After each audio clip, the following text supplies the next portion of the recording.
Good overnight and welcome on in for another episode of From Day One. The overnight edition will bring our Ballancourt Midnight in the Desert with us as we march through Dominion. Tonight's episode comes from September 16th, 2015 with David Weatherby.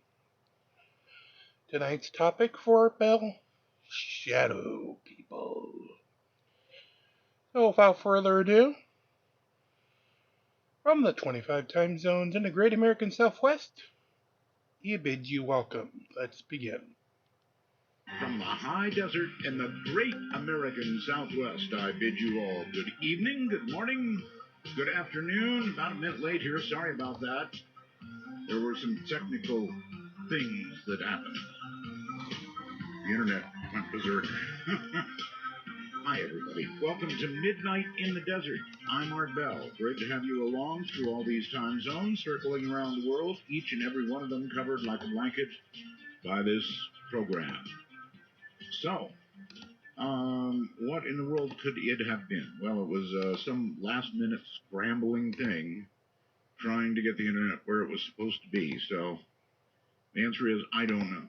But it fixed itself, or I banged on something correctly, or something. I have no idea. So, rules for this show. It's gonna be an extremely interesting show tonight. The rules are as follows: no bad language, one call per show. Very simple. Almost no rules. I'm going to assume that you all have had enough politics for the night. So I'm not going to do that to you. I did see the debates, and that's all I have to say. In Chile, though, they've got some serious news to deal with. That's a big earthquake, 8.3. 8.3 off Chile's northern coast on Wednesday night, causing buildings to sway in the capital, Santiago, causing tsunami warnings and, in fact, really big, heavy waves, some flooding. Big earthquake, 8.3. I wonder when the big one comes to us. It is interesting to me that we have spent, I don't know how many billions of dollars training Syrian rebels to fight, right? We want them to fight. And we are left with, well, we did have 54 fighters, and that was pretty embarrassing. Now we're down to 4 or 5 fighting soldiers. That's just nuts. In other words, it didn't work, period. There is an interesting survey going on. Well, maybe it's interesting. It's Tara Isaac, I believe it is, reporting on Rupert Sheldrake's. He's always doing a study on something, plants or something, right? He's a very interesting interview. We should have him on, Rupert Sheldrake. But now he's doing a survey on how many of you are telepathic with regard to your phone. In other words, when your phone rings, do you know who's calling? I'm not sure that, a positive result on this is going to prove anything at all with regard to telepathy. I don't think it's going to. But we'll see. And I'd like to have Rupert on anyway. Again, I'm not wild about this particular survey because, I usually know who's calling, right? Well, I'll tell you what, buy a car and let the warranty lapse. You want calls? They will call you to death. Absolutely call you to death. It's crazy what they do. They never stop. Your warranty. You've got to do it. No, I don't. I don't have to do it. I can take my chances. If I have my own money, I can take my chances. Oh, you don't want to do that. You want to pay us. No, actually, I don't. I'd rather take my chances. Thank you. If I have to pay to get it fixed, I'll pay to have it fixed. right. Well, anyway, coming up tonight, we're going to be talking with David Weatherly, and the subject is going to be shadow people. Now, because of the urgent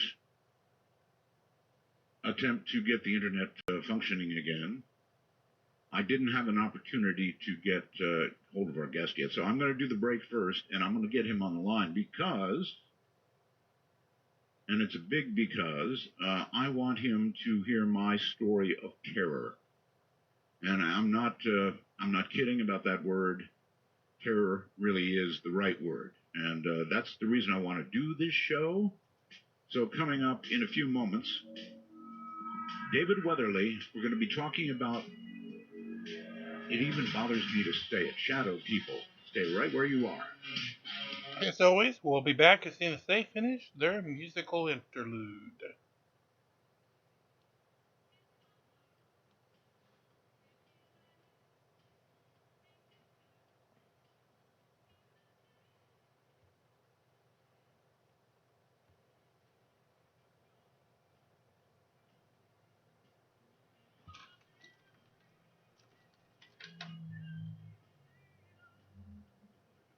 Doesn't screen calls. We trust you, but remember, the NSA.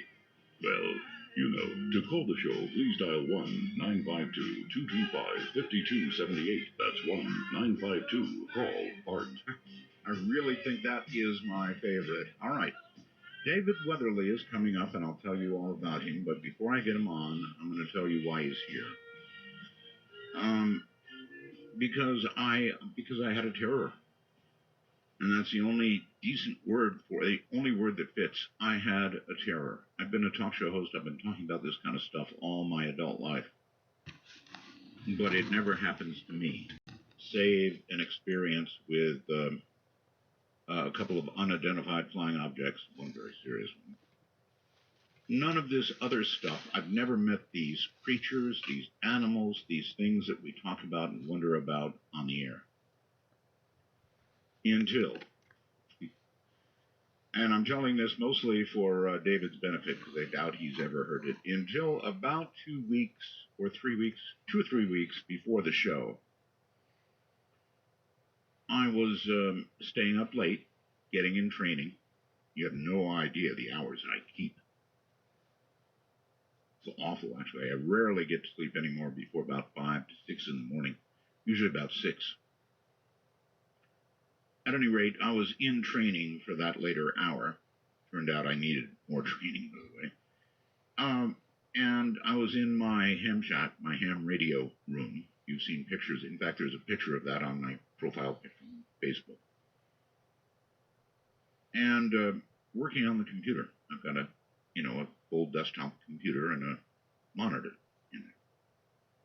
And I was beginning to catch up on the world of the paranormal, because that's about what I was up to plunge into again.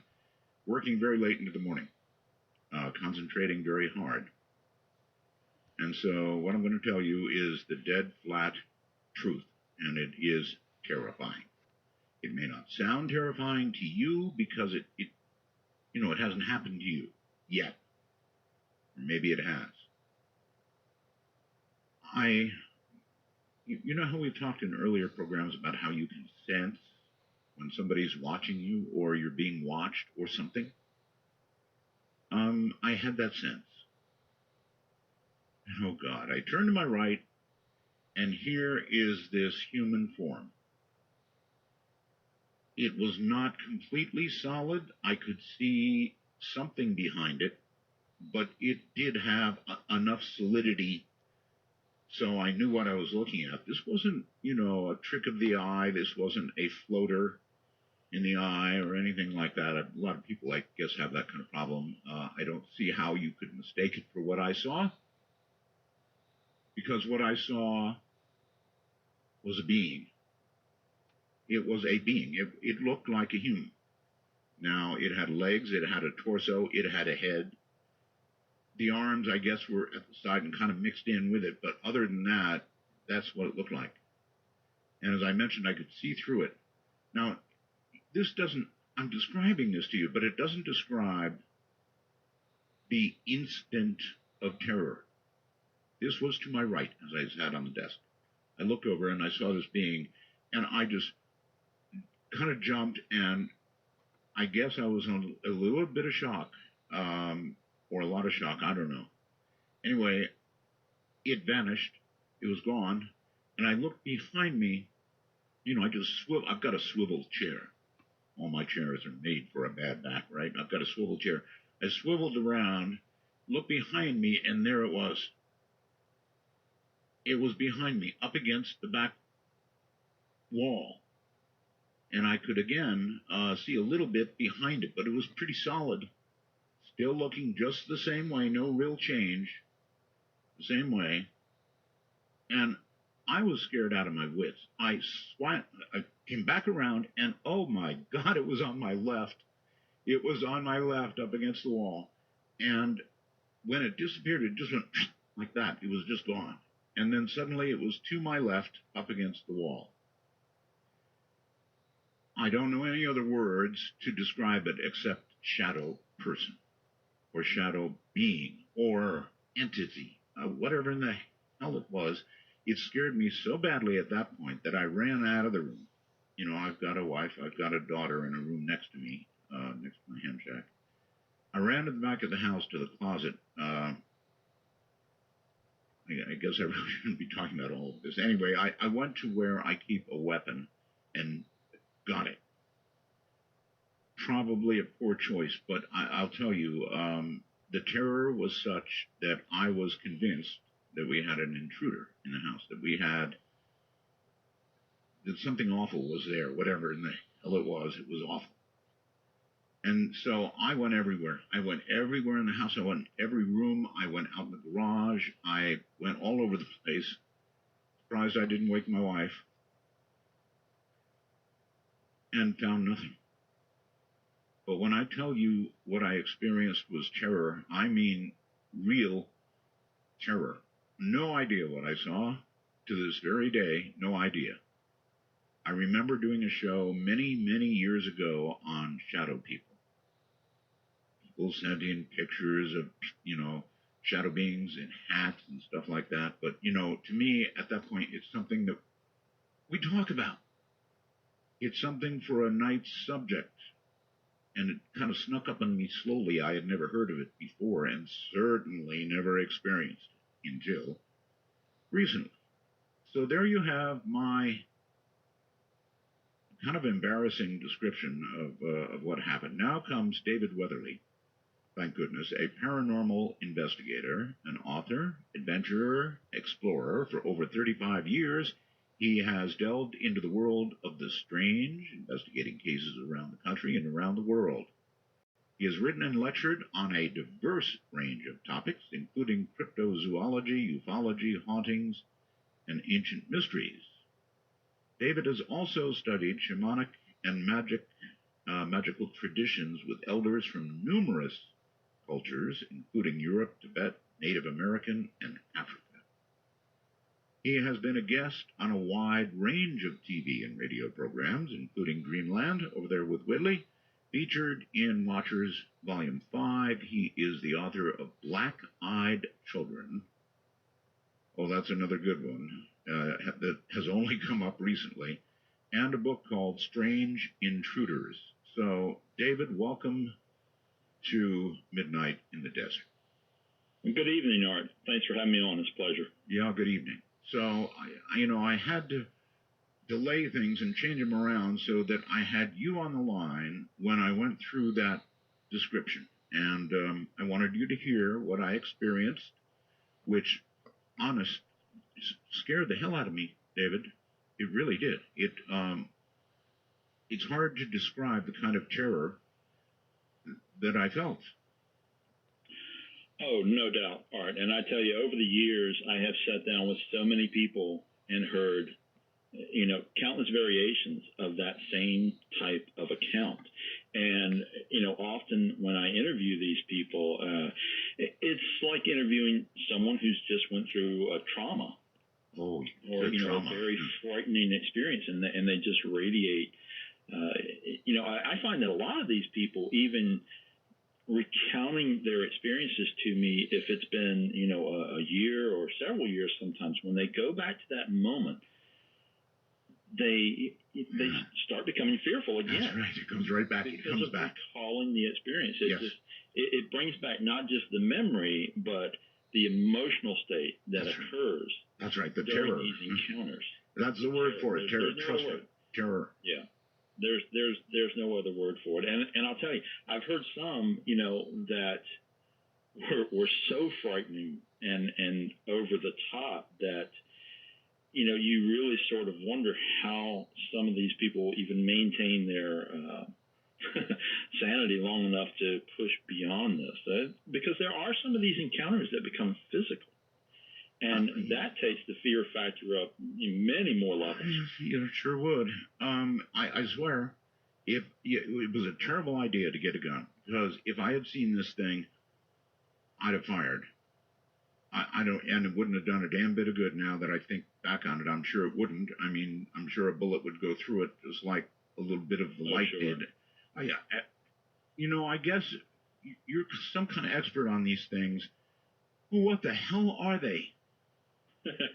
Well, first of all, despite having, so many years in the paranormal, I don't know that there's any such thing as an expert in this field. I continue to investigate, and all I have are more questions. And the shadow people, man, that's right there at the top of things that we just don't have enough answers. And one of the reasons that we don't is because these shadow beings, first of all, they go way back in history. You can read early medieval accounts of people encountering shadow or phantom monks, as they used to call them. And it would be this black moving shadow, for lack of a better term. Mine didn't move. It moves from one part of the room to the other. That's right. But there was no physical movement of legs or anything like that. No, but they almost move like shadows. Just as if if the way a shadow can suddenly move from one wall to another. Of course. Put your hand in front of a light and project a shadow, and that jerky sudden movement where it looks like is in one location and suddenly it's in another. Right. And this is very common with these things. People will report these things. They're very commonly reported in people's bedrooms late at night, and people will see these things at the foot of the bed or across the room, just looking in their direction. Right. And let me see if I can suddenly get moves. Leon, let me see if I can get you to understand this. I'm a pretty rational person. I'm actually kind of a skeptic with most things. Frankly, I am. But I'm telling you, David, this thing had form. It was real. It was not some trick of shadow. It was not some trick of something wisping across my eye. It was real on my right. It was real. It was real behind me. It was real on my left. This was a real something. And I can say these words, and people will sit out there and go, "Yeah, right. He saw something." No, I saw a shadow person, or what I would describe as a shadow person, and there's absolutely no question about it. If people want to doubt it, fine, doubt it away. This thing was real, a real something, and it was terrifying. But now that I've got that off my mind, I hope. Well, I absolutely believe you, Art. And, as I said, I've spoken to so many people who were really in the same position that you are. They weren't interested necessarily in anything paranormal or strange, and these weren't common topics for them to sit and discuss, but suddenly something like this happens, and in a heartbeat it takes someone from being a skeptic to suddenly realizing, my God, I have experienced something that there is no rational explanation for. Yeah. And that alone really transforms someone emotionally and mentally and every other way. But, moving beyond the fear of the experience, is often what proves to be the most difficult thing for people who have these encounters, because it is a physical reality. And, just like you pointed out, there's plenty of people who will jump up and down and say, no, this is, this is a result of exhaustion or stress, or, it's a trick of the mind and all these various things. But I have one theory, David. Can I run it by you? Sure. It's only a theory. It seems to me that if you sit in front of a monitor for enough hours, and I had been there for a long time, that your brain begins to be affected by the refresh rate of that monitor, whatever that is. Mm-hmm. And I've always kind of wondered, would that allow you to see something that you would otherwise not see? That's the best I can do, because I was sitting in front of the computer for a long time before this, and so there's one theory. And that's a great theory. And one of the things that we can sort of connect that to is that, through the ages, tribal cultures use things to alter their consciousness. And I'm not talking about hallucinogens or drugs or anything like that, but they use things that are repetitive, such as drumming, trance dancing, things like this. Very good. According to tribal beliefs, raise the awareness and alter the consciousness, which allows you to see things that exist at a different vibratory level. That's the easiest way I can explain it in sort of simple terms. And a lot of people, again, will doubt things like this, but when we look at modern science, quantum science is now saying, hey, we've figured out that there are 12 other dimensions of 12 other dimensions. We don't know how to get there or what's there, but we know they're there. Well, this was a grand announcement a few years ago by a group of quantum scientists, and I had to kind of chuckle when I read it, because I thought, shamans around the world have been talking about this for ages and saying the same thing. It's just that it's framed within their spiritual, magical traditions, but they say the same thing. They say, hey, there are other levels of existence, other levels of reality that exist around ours and intermingle with ours. We just don't have the level of awareness to understand what's there and possibly interacting with us. David, what brought you to this field to investigate this kind of thing, shadow people specifically? It just sort of blended in with, my interest in a wide range of strange topics, and shadow people just run consistently through almost everything. I mean, all right, a few years ago, they did a poll about, paranormal and supernatural topics, and they found that shadow people are one of the most widely reported phenomena worldwide. And you find these things in conjunction with haunted sites. But I don't live in a haunted site. Everywhere. Nothing haunted about where I live that I know of. I've never had any other haunted things happen before. No rattling of chains in the midst of the night, nothing like that. So, a lot of years behind me without anything like this having happened. I've been racking my brain for what brought it on, why, the rest of it, what could have been. And I guess you're right. I guess these people, or these, what would you call them? I call them entities. Oh. I don't know exactly what they are. They mostly appear in human form. Occasionally, you'll hear reports of them being very small in stature, almost childlike in size. But for the most part, they appear as adult humans in form. Yeah, that's what I had, all right. David Weatherly, my guest. He's written The Black-Eyed Children, and I'm sure we'll touch on that as well as Strange Intruders, but right now we're talking about shadow people.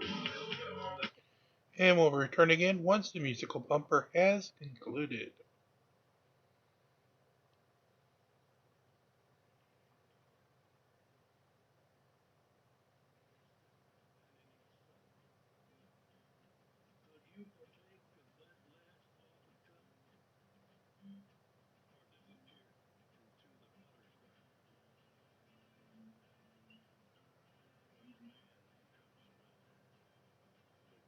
on the wild side of midnight.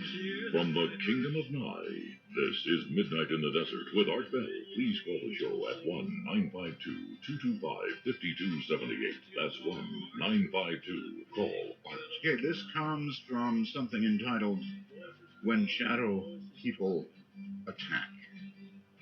The first thought that crossed Stephen Painter's 5-year-old mind was that someone had broken into the house in Bury, Great Manchester, England, around 1986. My mom took me to the local estate to her friend's house, Painter said. I believed that she had been burgled because her kitchen, her entire kitchen, was covered, and I mean covered, in black handprints, almost animal-like. He didn't say anything about the obvious black handprints, not until later. I mentioned the incident to my mother, what I saw. She looked at me and said, Nothing on the wall, Stephen. He didn't know how that could be. Prints were there. His mother's friend said she saw shadows and the image of dark faces on the walls. His mother was immune. There was nothing on the wall, from her point of view. From that point, dark images have followed Painter. The animal-like prints he saw when he was 5 have turned into entities. I've seen a big black mass with red eyes, good Lord, always at the door, he said. The Hat Man, always in the background, and typical shadow people, just like our shadows on a sunny day. And you know what? They are like shadows on a sunny day, but of more substance. I only relate to you what I saw, of more substance than that. Welcome back, David. A little story there. When shadow people attack. So that's like the next thing I want to get to. I always thought that they were just sort of, what's the right word? I don't know, beings, if you will, or whatever they are, that they didn't physically attack people. That takes it to like a whole new level. It really does. And I'll tell you, Art, all the years of interviewing people and so forth, one of the weirdest and most frightening accounts I've heard was from a gentleman who had a physical encounter with a shadow being. And this fellow, his name was John, he considered himself a religious person, but he had stopped going to church. He was, very focused on his career. He started to notice some strange things in his home. He lived alone. He started seeing fleeting movement out of his peripheral vision. Odd things started to happen, like a fork would go flying off the table. Little things around the home, and he continued to try to dismiss it until he started seeing these shadow beings directly. I mean, he was directly looking at them just like your experience. They would be there one moment, the next moment they had vanished. They would be in another part of the room. Can I ask a question? Did they show, when he looked at them, did they show any movement at all of what appeared to be a human body? He described them as being inhuman in form, and that they would sometimes move. He would see what appeared to be an arm moving. Sometimes they would appear to bend forward as if they were looking at him closer. But Art, this took a very frightening turn when one night after work, John went out, had some food with a friend. He came home late. He says that he walked in, he glanced at his mail, he checked his email quickly. He went to his bedroom, kicked his shoes off, and sat down on the side of the bed. He had not turned the lights on because there was light from outside that sort of shone into the room, giving some illumination. He was sitting there looking out the window when all of a sudden he felt what he described as a pair of hands grab his ankles and yank. He was slammed down, face down onto the floor, twisted onto his side with something holding his ankles, and says that what he described seeing was a black form under the bed with glowing red eyes, pulling his legs. He just, in a moment of panic, flailing around, grabbed hold of a radiator. He had lived in an older home, had those old-fashioned radiators that, literally have pipes running down into the floor. So it was very sturdy. And he wrapped both arms around that radiator and was kicking his legs and screaming and trying to get loose from this thing. I absolutely get that part. I would be holding on for dear life. And if my thing had red eyes, I probably wouldn't be here right now, because it put me in a state of terror. I really, really hate, you may not know, we've never talked. Have we ever done an interview, David? No, we haven't. No, that's right. Okay, so one of my phobias, one of my real fears is glowing red eyes. So had my shadow person had red eyes, it would be not me describing this to you right now, because I would have had a heart attack and died. Right. Well, John managed to, he somehow fought through the fear enough to focus. I mean, he was in panic mode. Don't get me wrong. All he could think about was getting loose from this thing, because he told me, Art, he said that he knew if this thing drug him under the bed, that he would just be gone. And he told me, he said, David, I don't know what would have happened to me, where I would have been, what, if anyone would have found anything, but he's just convinced that he just would not be here anymore. And in his moment of terror and crisis, he says that he started praying. He reverted back to his his upbringing of going to church every week, and that's what he resorted to. And he just started screaming prayers at this thing, all the while kicking and trying to get loose. And it was, it's such a frightening encounter when you listen to this man pouring his heart out and reliving this terror, recounting this experience of this thing attempting to drag him into some kind of void.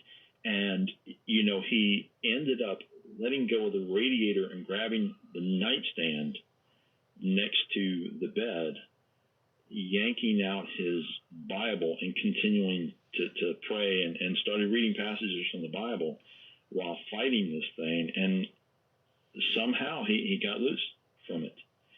And, he says that he jumped up, he went across the room, he's turning lights on, he's screaming at his bed, screaming at this thing that he believes is still under there. And then, his fear started to turn to anger because of being victimized.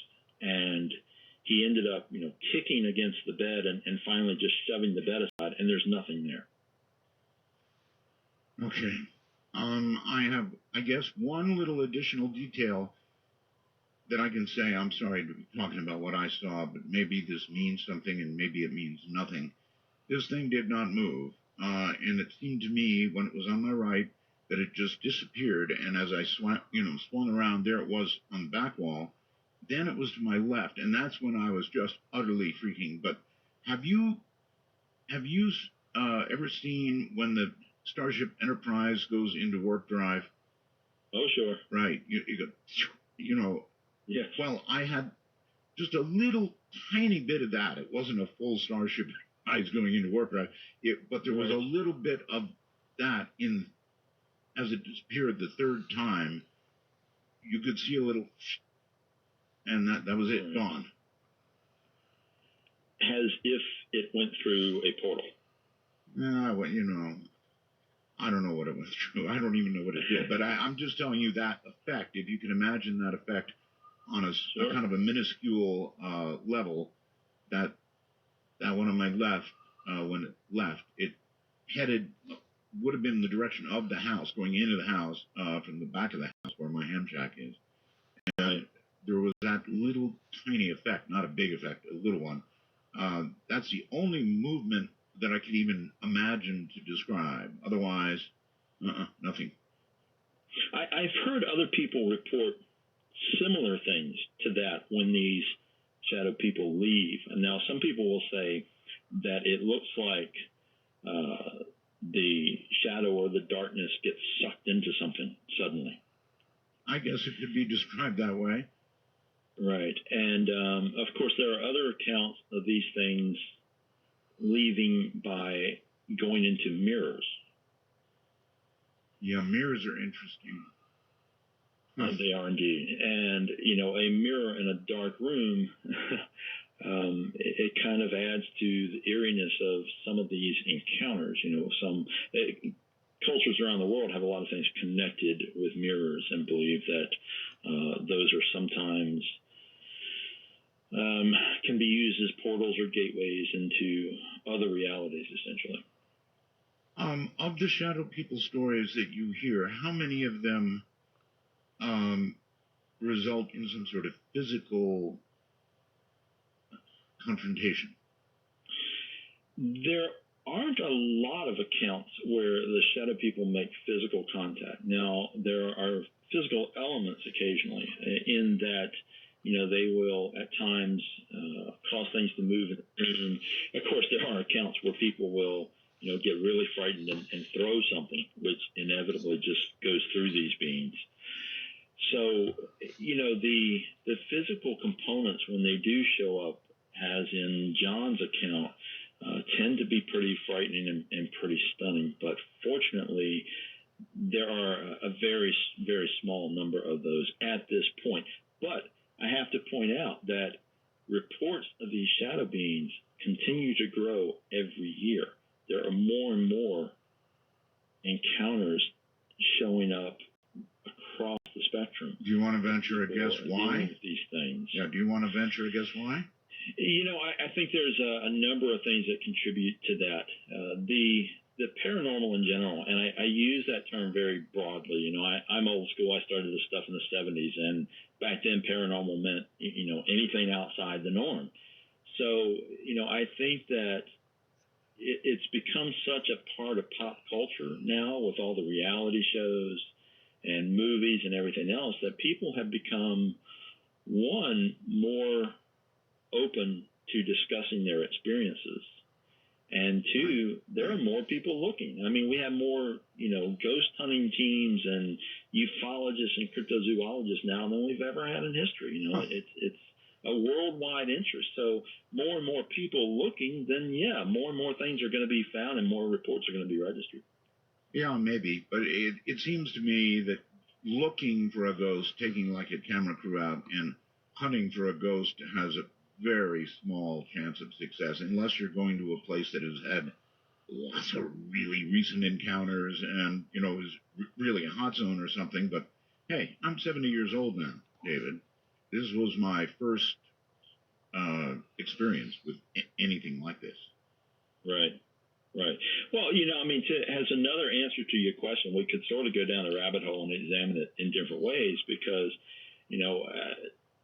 spiritual people, shaman, would tell you that the planet's in a very different phase right now. So the spiritual worlds are starting to come more in contact with our level of reality. And, alongside of that, we could also say, well, what's the human element in terms of our mental focus and our energy doing to possibly co-create some of these? I don't know. Back up for me, David. You said our planet is in a different what?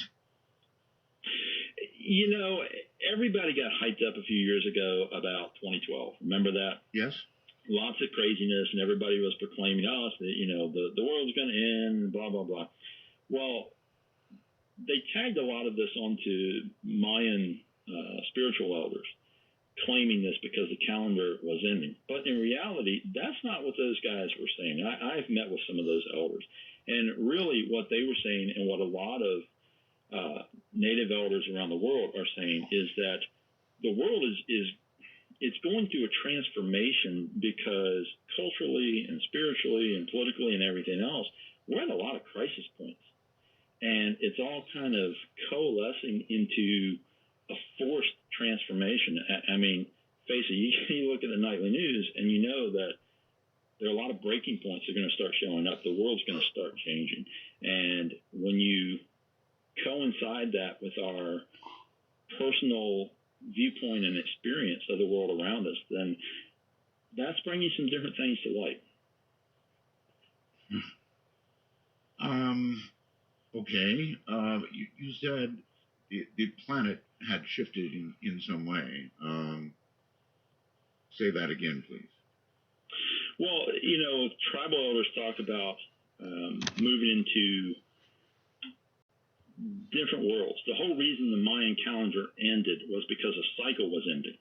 And it means that we're starting a new cycle. I figured they just got tired of making calendars. No. So, the way they interpret that is that a spiritual cycle comes to an end. Oh. And that when it comes to an end, we reach a crisis point where a lot of things have to change. It's sort of a natural evolution. It's just that they viewed it not just in terms of physical terms, politics and things like that, but also in spiritual terms. So I know we're kind of really getting into the spiritual side of things, and some of this is difficult to relate in short terms. I'm trying my best. I don't care where it goes as long as I learn something about these creatures. I don't know about being in a different, I know the Mayan calendar ended. I don't know that we're in some different spiritual realm right now, that we passed over some magical date. And if we did, I'd like to know when it was. Well, let me put it in different terms. So, if we go back to this idea that quantum science is talking about the, quote, discovery of other dimensions of existence, we can sort of correlate that with ancient spiritual teachings that believe that we come to certain points in the evolution of the world where it's easier for those levels of existence to sort of cross over with each other. The veil gets thinner, so to speak. And when that happens, there's more interaction with whatever dwells in those other levels of reality. Whatever dwells. Whatever dwells there. And, you go back through history and you look at a lot of these cultures, and there's so many legends of other beings that used to live here with us. And at some point in the tribe's history, these other beings leave. They go through a shimmering doorway or, a hole in the mountain. There's various ways it's described. And if we try to put that in scientific terms and look at quantum science, we can say, well, sounds like whatever these things were, they used to live here, they used to be here, and they left through some kind of portal. So we're coming back around to points, according to a lot of shamans, where it's easier for these things to come back through and come over here again. Portal is just a word. I mean, are you talking about moving from one dimension into another, or back and forth between? That's correct. Both. It's an entry point. It doesn't seem like, if you say the word portal, it seems like door or a little passageway, but it doesn't seem that way. It just seems like these things drift in and out. Now, there is a lot of conjecture now about multiple universes, and I can see something coming and going from the universe, sort of drifting in and out. Oh, thank you, David. We got a break here.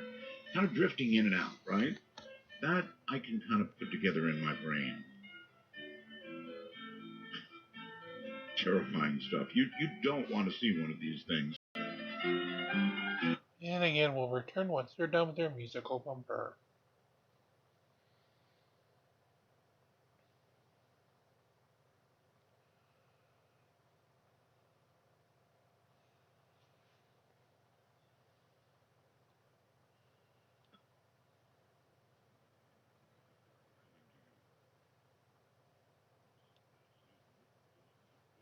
Well, Now, here's Art. Here I am. My guest is as much of an expert as I guess you can be on shadow people, David Weatherly. Now, I'm kind of realizing as the interview goes on that I'm having a very hard time doing the interview because I'm not objective about this. I wonder how I get objective about this. You know, my experience drove objectivity from me. That's how bad it is. You know, I'm so wanting answers, and you're not going to have them ultimately, and so that's a little frustrating. But it's hard to be objective, David, when you've had this experience. And I thought, boy, I'll have David on; he'll give me the answers. I just can't be objective. I'm sorry to disappoint you, Art. No, that's all right. You know, these are things that people have been looking for answers for a very long time, and it's just that unfortunately, you know, for someone who's had a frightening experience like you have, there's not anything that is really going to I hate to say this, but really completely set you at ease with it. Because what I find from interviewing people who've had these experiences, there's always this nagging fear in the back of their minds that the thing is going to show up again. Or worse, and get physical, something like that, or that it portends something, or, you know, who knows, except that it scared me so badly, so who knows. Anyway, shadow people have been around since when, about? Oh, gosh. You know, we can find reports, as I stated earlier, going back to the medieval period that talked about these shadow monks or these phantom monks. And you find a lot of common things with modern shadow people encounters. People would say that these figures looked like they had a monk's robe and a hood on. There wouldn't be any discernible features. Sometimes there would be glowing eyes, but they would radiate this anger or this very, you know, disturbing creepiness about them. And, you know, people consistently report that these shadow beings appear to be observing them. And that's one of the most unsettling things. Well, that's what brought me to my first turn to my right, was I did feel something watching. That's a very interesting human ability to know when you're being watched. Animals have it even better than we do, but you know when you're being watched. Here's some trend. There it is. And so, yeah. Oh, sure. Okay, I want to ask this. Does having seen one of these things once make it more likely that you will see it again? Well, I have to be honest with you. Yes, it does. Oh, great. I would say that the greater percentage of people who encounter these things, do see them again at some point. Okay. Of the stories that you're aware of and the people you have talked to, is there an effective, I don't know if defense is the right word, a way to have these things be gone? There are things that you can do. Yes. Now, some people get so terrified that they resort to, you know, sleeping with the lights on and so forth because they have their experience in a completely darkened room. What's interesting is that what often seems to be effective for people is using music in the background. Okay, you know what? I hadn't said this. Let me say it now so that everybody understands. In the room in which I had this experience, I have a fan, you know, a ceiling fan, and attached to that fan are 4 60-watt bulbs going to each corner of the room. So this is a well-lit room. Maybe that helps everybody out there understand what the conditions were like. But, you know, 4 60-watt bulbs, that produces plenty of light. So no trick of shadow here. All right, well, so I was asking about defense. Right. And, as I started to say, there are a handful of things. A lot of people tend to resort to their spiritual roots. And, they will do things, if they were raised Catholic, they'll start saying the rosary again, things like this. And a lot of people find that works for them. People who don't necessarily have that kind of spiritual foundation try to find other ways to essentially disrupt whatever possibly allows these things to come in. So, yes, and has anything been proven to be effective?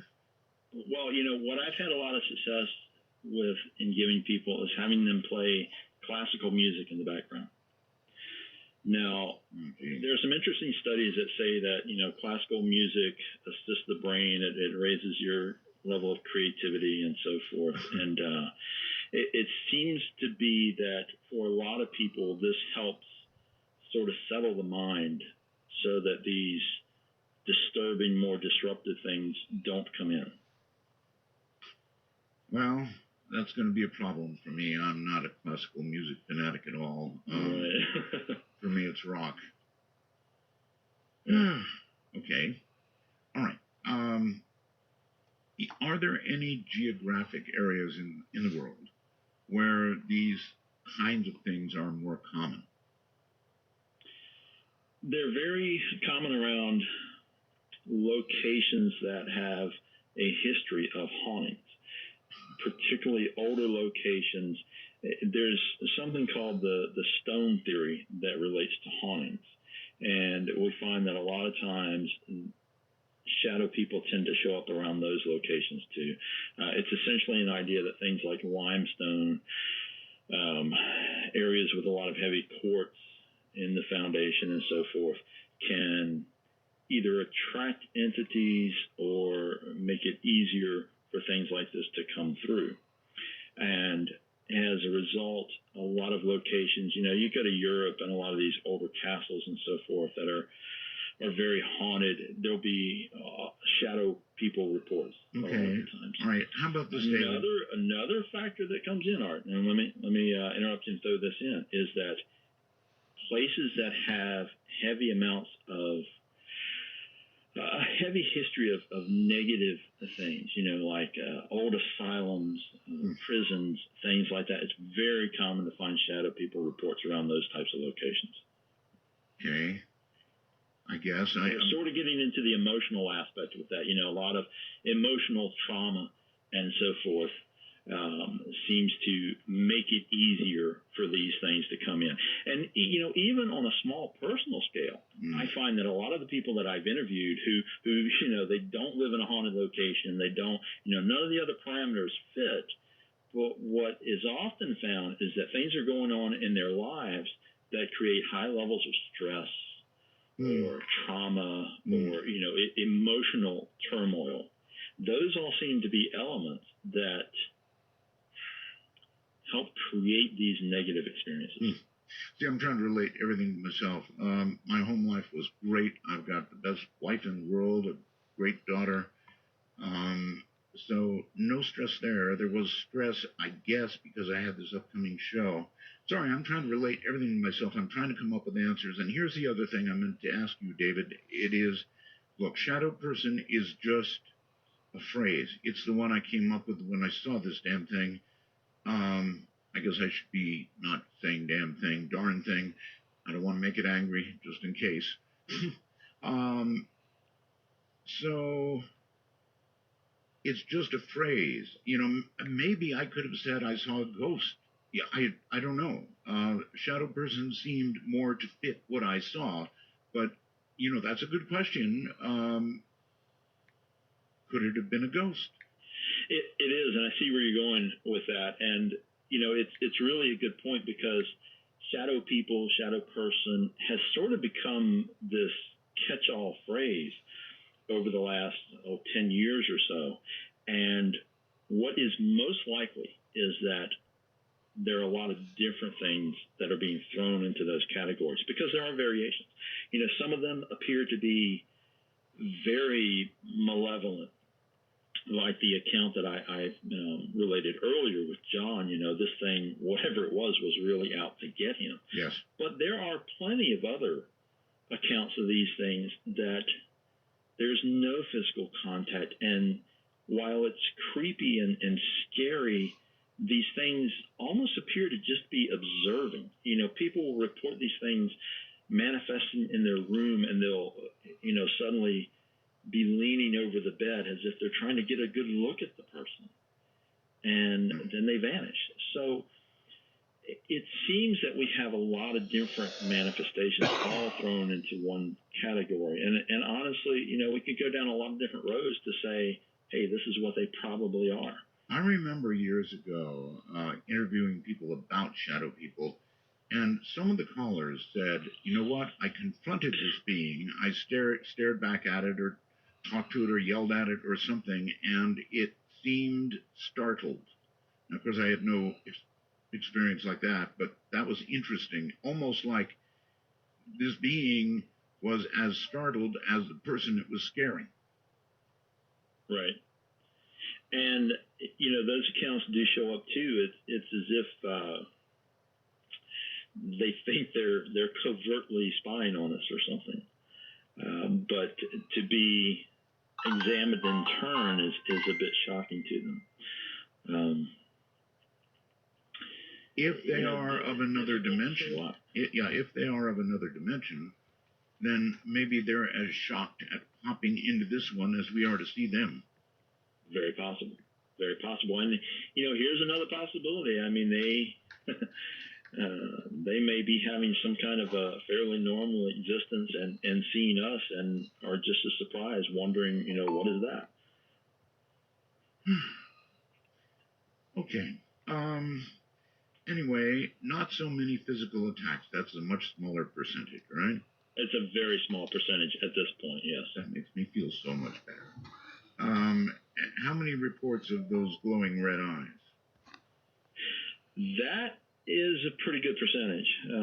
Probably, from the cases I've looked at least a third of them report these things having glowing eyes. Lucky me. Got the 2/3 that don't have glowing red eyes. Okay, well, Art, we will leave you there. Let you enjoy that you did avoid the glowing red eyes of your shadow person. Make sure you come back with us tomorrow for part 2 of that interview. So as the day dawns in Dominion, we set good night. As always, please make sure you do like, share, and subscribe. Get us to those goals of 5,000 viewers so both Boxy next year's and 1,000 subscribers so YouTube, Google will pay attention to us. You've been doing very well and we're getting very close. We definitely appreciate it. Just need your help. Let's get us over that hump. Ibotta and CoinBase are below. Both will get you your $10 free when you fill out. Coinbase will get you your 2-minute lessons, one question quizzes through CoinBase and Earn to get up to another $100 in free crypto. And of course, Ibotta rewards you for what you normally have to do anyway, and that's shopping, whether grocery purchases or anything else. So until we do meet tomorrow, as we continue to march along from day 1, as always, like one another, because when it all boils down in the end of the world, that's all we really have. May your battles in Dominion be awesome, and it's always a great new world to release the Krakens. Have a great night. Try to get a good night's sleep, even though we gave you some shadow people. And we'll see you tomorrow as we continue to march on here from day 1. Good night, everybody.